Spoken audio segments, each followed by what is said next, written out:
Shavua Tov, Parashat Pinchas.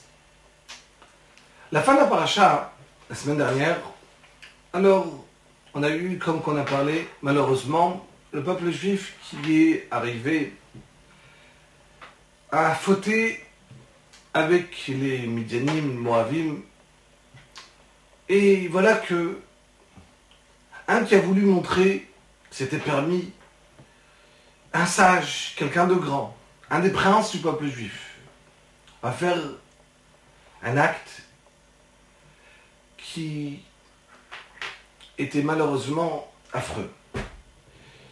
Il va devant tout le monde, tout le peuple juif, et il veut montrer qu'on a le droit de se marier avec cette Goya, et devant le peuple juif entier, il va dire, voilà, moi je vais prendre cette femme avec cette Goya, et je vais me marier avec elle.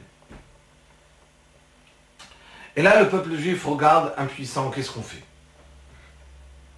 Mais voilà que Pinchas, le fils de Lazare, qui était le fils de Aaron à Cohen, donc le petit-fils de Aaron à Cohen, jeune, qui vient, qui voit une chose pareille, il va et dit à Moshe Rabbeinu, mon maître, est-ce que tu m'as pas enseigné que celui qui va faire un acte pareil avec une Goya, alors Kanaïm, Bogim, Bo, celui qui a envie de se venger contre cette personne en l'honneur d'Hachem, il a le droit à ce moment-là, qui fait la Avera, de venir et de le tuer.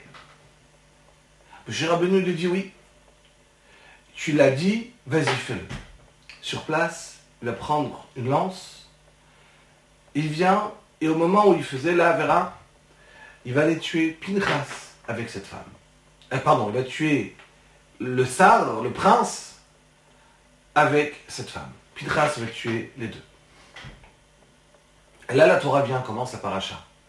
Pinchas ben Elazar ben Aaron à Cohen, Eshiv et Tramati.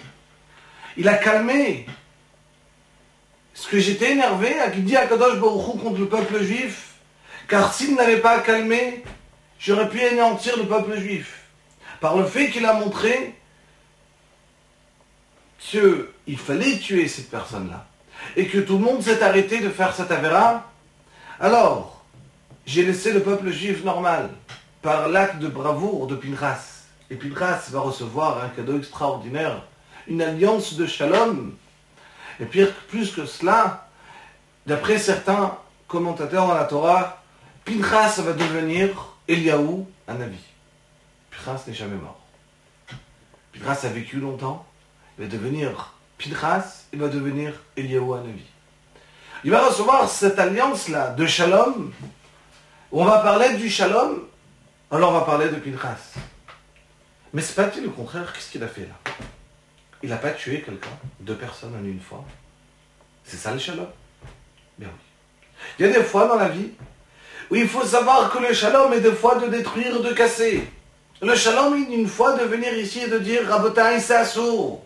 C'est assourd, alors il faut le tuer. C'est dur. Au contraire, il y a des fois qu'il faut rapprocher la personne. Cette finesse, c'est que les grands, des grands qui peuvent savoir.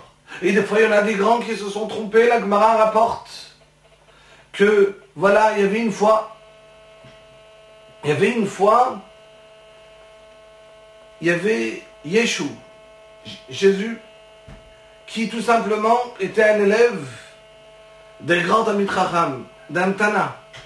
Et voilà que il vient pour étudier la Torah, et ils étaient assis en train d'étudier la Torah,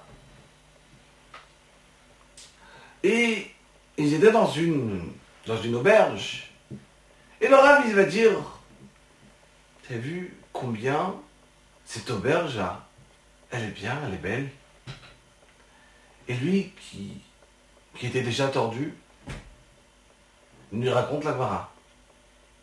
Il va dire, mais l'aubergiste, elle n'est pas si belle que ça, tu n'as pas vu ses yeux un petit peu combien elle bigle?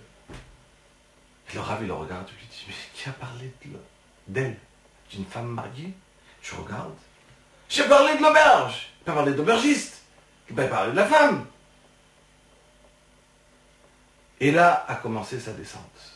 Il a été repoussé par le Rav, il a commencé à faire de la Avodah Zarah, Et voilà que repoussé, et voilà qu'il est devenu ce qu'il est devenu, et 2000 ans de souffrance pour le peuple juif. Pas rien du tout. Était repoussé au mauvais moment.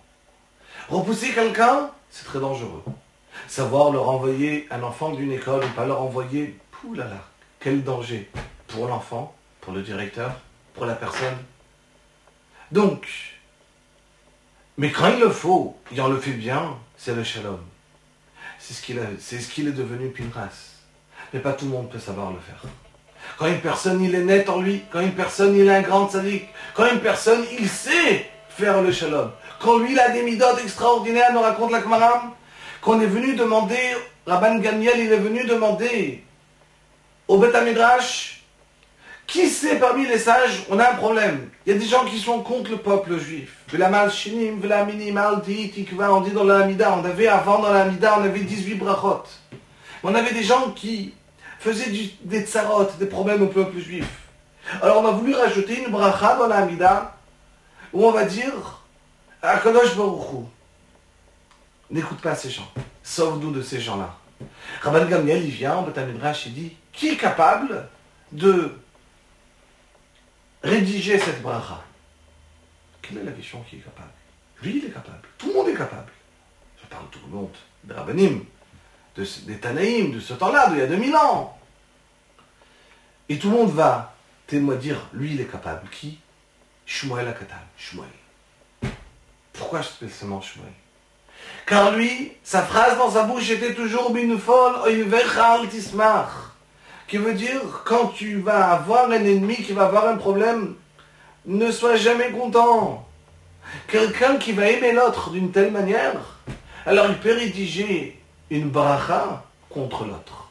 Car ce qu'il va rédiger, ça va être le vrai, du vrai, sans rien de personnel. C'est ce qui s'est passé avec Shmuel. C'est ce qui s'est passé avec Pinchas. Et c'est la raison qu'il a mérité d'être appelé Pinchas ben Elazar, ben Aaron HaKohen. Que Aaron HaKohen, il est Ohev Shalom, Verodev Shalom. Celui qui court après le Shalom. Et lui, il a été appelé dans la paracha Pinchas, le fils de Lazare, le fils d'Aaron HaKohen. Il a mérité à devenir Eliyahu Hanavi.